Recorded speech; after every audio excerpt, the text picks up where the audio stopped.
અવંતિકાજી રસોડામાં પહોંચ્યા તો તેમણે જોયું કે વહુએ પાલક પનીર, બટાકા ટામેટાનું સરસવવાળું શાક અને રોટલીની સાથે થોડા ચોખા પણ બનાવ્યા હતા.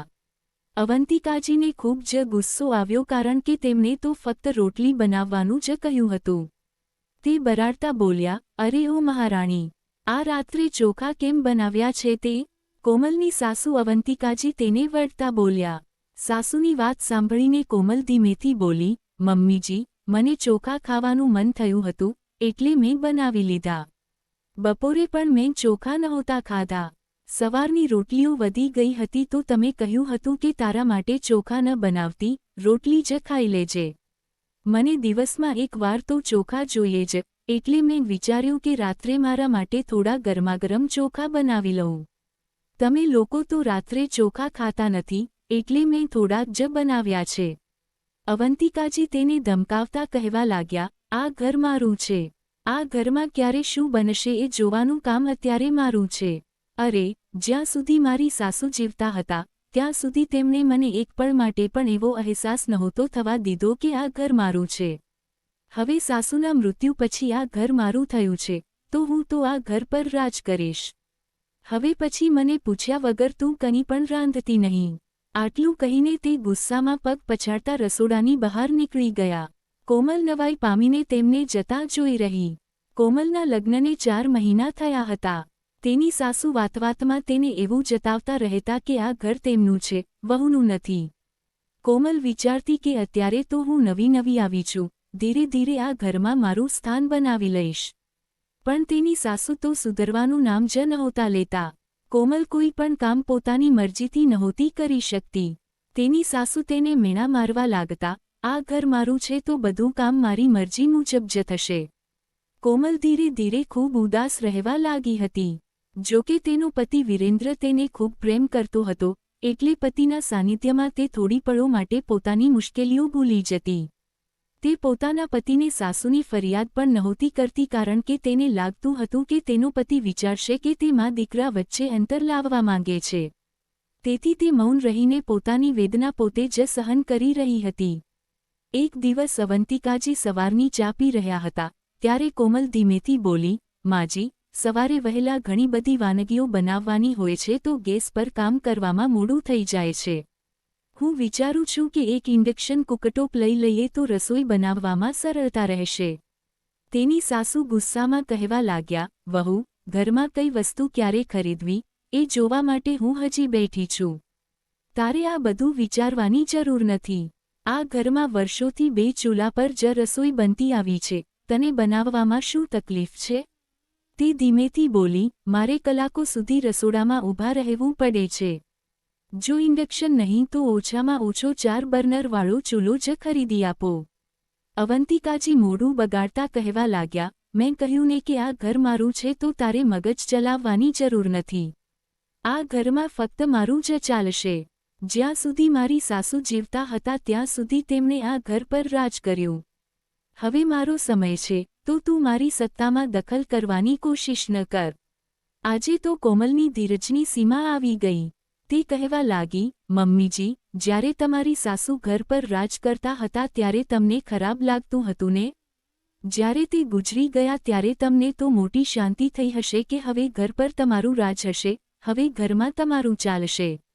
તો શું એક વહુએ ઘરમાં પોતાની મરજીથી જીવવા માટે સાસુના મૃત્યુની રાહ જોવી પડતી હોય છે?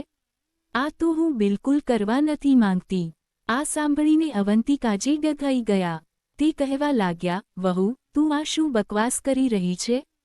ત્યારે કોમલ ધીમેથી બોલી, તમારી જ વાત સમજવાનો પ્રયત્ન કરી રહી છું. તમે હંમેશા કહો છો કે જ્યાં સુધી મારી સાસુ જીવતા હતા ત્યાં સુધી ઘરમાં તેમનું રાજ ચાલ્યું અને તેમના મૃત્યુ પછી આ ઘર મારું છે. તો હું પણ એ જ વિચારું છું કે આખરે આ ઘર મારું પોતાનું ક્યારે બનશે? શું હું આના માટે આવી ખરાબ વાત વિચારું? આવો ખોટો વિચાર મારા મગજમાં આવી પણ ન શકે. પણ તમારી વાતો પરથી તો સ્પષ્ટ લાગે છે કે તમને કદાચ તમારી સાસુના મૃત્યુની રાહ રહી હશે. આ સાંભળીને અવંતિકાજીનું મોઢું ગુસ્સાથી લાલ થઈ ગયું. પણ વાત તો વહુએ સાવ સાચી કહી હતી. ત્યારે કોમલ ધીમેથી બોલી, આજે પપ્પાજીને આવવા દો, પછી હું તેમને પૂછીશ કે શું આ ઘરમાં પોતાની મરજીથી હું કોઈ કામ ન કરી શકું? શું એના માટે મારે કોઈ અશુભ દિવસની રાહ જોવી પડશે? આટલું કહીને કોમલ પોતાના રૂમમાં જતી રહી. હવે અવંતિકાજીનો ચહેરો પરસેવે રેબઝેબ થવા લાગ્યો. તે વિચારવા લાગ્યા કે ઘરના પુરુષોને તો ખબર નથી કે હું કઈ રીતે વહુ પર રાજ કરવાની કોશિશ કરું છું. જો તેમને ખબર પડી જશે તો આ ઘરમાં મારી કોઈ ઇજ્જત નહીં રહે. વળી તેમણે કેટલીય વાર પોતાના પતિને વાતો કરતા સાંભળ્યા હતા. તે હંમેશા એવી સ્ત્રીઓને વળતા હતા જે પોતાની વહુને હેરાન કરતી હોય, અને આજે તે પોતે પણ પોતાની વહુ સાથે એવું જ કરી રહ્યા હતા. અવંતિકાજી ધડામ દઈને સોફા પર બેસી ગયા. તેમને લાગવા માંડ્યું કે એક સમયે મારી સાસુએ પણ મારી પર આવી જ રીતે રાજ કરવાની કોશિશ કરી હતી અને મને કેટલી ગુંગળામણ થતી હતી, અને આજે હું વહુ પાસે એ વાતનો બદલો લઈ રહી હતી. પણ એમાં વહુનો શું વાંક? ઉપરથી મારું જ નામ ખરાબ થઈ રહ્યું છે. અને જો ખરેખર વહુના મનમાં મારા માટે કડવાશ આવી ગઈ, તો શું તે પણ મારા મૃત્યુની રાહ જોશે? આવું વિચારીને જ તેમનું મન ધ્રુજી ઉઠ્યું અને તેમનું હૃદય ભરાઈ આવ્યું. તે વિચારવા લાગ્યા કે એવા ઘર પર રાજ કરવાનો શું ફાયદો કે ઘરના સભ્યોએ કોઈ વ્યક્તિના જવાની રાહ જોવી પડે. વિચારતા વિચારતા તેમની આંખો ભીની થઈ ગઈ. તેમણે મનમાં એક નિર્ણય લીધો અને ઊભા થયા. તે વહુના રૂમમાં પહોંચ્યા તો કોમલ ઉદાસ મને બારીની બહાર જોઈ રહી હતી. તેમણે તેની પાસે જઈને ધીમેથી તેના ખભા પર હાથ મૂકતા કહ્યું, કોમલ, મારી વાત સાંભળ. અવંતિકાજીના અવાજમાં આ વખતે પહેલા જેવી કડકાઈ નહોતી, ગભરામણ સ્પષ્ટ દેખાતી હતી. તે ધીમા અવાજે બોલ્યા તો કોમલે પાછા ફરીને જોયું. પહેલીવાર સાસુની આંખોમાં નરમાશ દેખાઈ.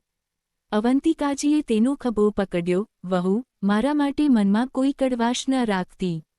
હું કદાચ ભૂલી ગઈ હતી કે જ્યારે મારી સાથે આવું થતું ત્યારે મને કેટલું ખરાબ લાગતું હતું. આજે એ જ બધું હું તારી સાથે કરી રહી હતી. તેમનો અવાજ ગદગદિત થઈ ગયો. સાચું તો એ છે કે ભૂલ મારી જ છે. ઘર પર રાજ કરવાના ચક્કરમાં હું માણસાઈ જ ભૂલી ગઈ હતી. કોમલ ચૂપચાપ સાંભળતી રહી. અવંતિકાજી આગળ બોલ્યા, આજથી આ ઘર તારું પણ છે. તને જે ઠીક લાગે, જે રીતે ઠીક લાગે તેમ કામ કર. મને રોકવાનો કોઈ હક નથી. મેં તને બહુ રોકી ટોકી, મને માફ કરી દે વહુ. કોમલની આંખો પણ ભીની થઈ ગઈ. તેણે ધીમેથી કહ્યું, મમ્મીજી, મને ઘર જોઈએ છે, રાજ નહીં. અવંતિકાજીએ તેને ગળે લગાવી દીધી. એ દિવસ પછી રસોડામાં નિયમો નહીં પણ આપતજન જેવો પ્રેમ ચાલવા લાગ્યો. અવંતિકાજીને પહેલીવાર લાગ્યું કે ઘર હક જતાવવાથી નહીં પણ દિલ જીતવાથી પોતાનું બને છે. ઘર પર રાજ કરવાથી નહીં પણ સંબંધોમાં મીઠાશ આપવાથી સન્માન મળે છે. જે દર્દ આપણે ક્યારેક પોતે સહન કરવું પડ્યું હોય, એ જ દર્દ બીજાને આપવું એ સમજદારી નથી. સાસુ વહુનો સંબંધ શક્તિની લડાઈ નહીં, પણ સમજણ અને સહકારનો સંબંધ હોવો જોઈએ. ત્યારે જ ઘર સાચું ઘર બને છે.